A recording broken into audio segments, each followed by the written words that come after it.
ஆக்சுவலாக இன்றைக்கி நான் ஒரு மாரல் ஸ்டோரி பார்த்தேங்க. அதில் வந்து மாரல் இருக்கே செம்ம ஐ ஓப்பனிங் ஸ்டேட்மெண்ட்டாக இருந்தது. அது என்னென்னா, keep over powerful neighbours at a safe distance.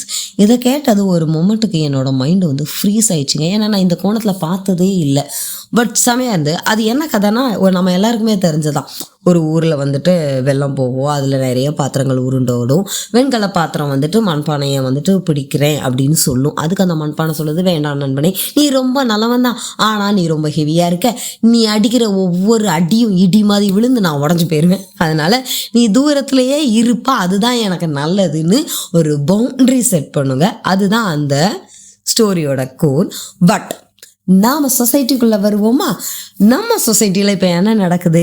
இந்த மாதிரி சில மனிதர்கள் இருப்பாங்க. பவர்ஃபுல் பீப்புளோட இருந்தால் நம்ம ரொம்ப சேஃபாக இருக்கும், செலிப்ரிட்டிஸ் கூட இருக்கும்போது நமக்கு நேமும் ஃபேமும் வரும் அப்படின்னு நினைப்பாங்க. ஆனால் அதெல்லாம் ஒரு மாயை. ஸோ நம்பிடாதீங்க.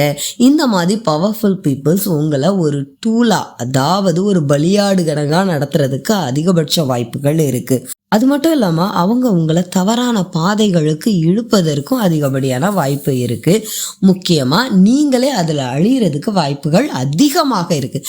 ஏன் அப்படின்னா, ஒரு பெரிய மரம் இருக்குது. அந்த பெரிய மரம் வந்து கீழே இருக்கக்கூடிய குட்டி குட்டி செடிகளுக்கு நிழலாக இருக்கும்.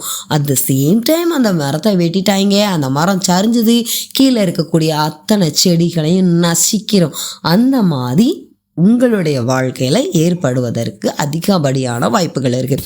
அதுக்காக நான் வந்து உங்களை பவர்ஃபுல் பீப்புள்ஸோட பழகாதீங்கன்னு சொல்லலை.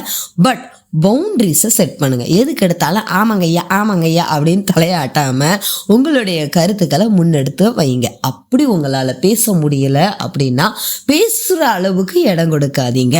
எடுத்துக்காட்டு பார்த்தீங்க அப்படின்னா, இந்த முள்ளமன்றி இருக்குல்ல, முள்ளமன்றி பார்க்குறதுக்கு ரொம்ப சாதாரணமாக இருக்கும். அட் த சேம் டைம் அது தன்னை தானே பாதுகாத்துக்கொள்ள முட்கள் இருக்கும். அதுதான் பவுண்ட்ரி.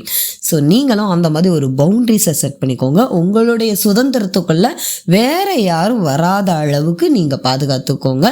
உங்களுடைய மதிப்பை குறைச்சிக்க அளவுக்கு நீங்கள் நடந்துக்காதீங்க. தனித்திருங்க, இடைவெளி விட்டுருங்க. நன்றி. நான் இவள்.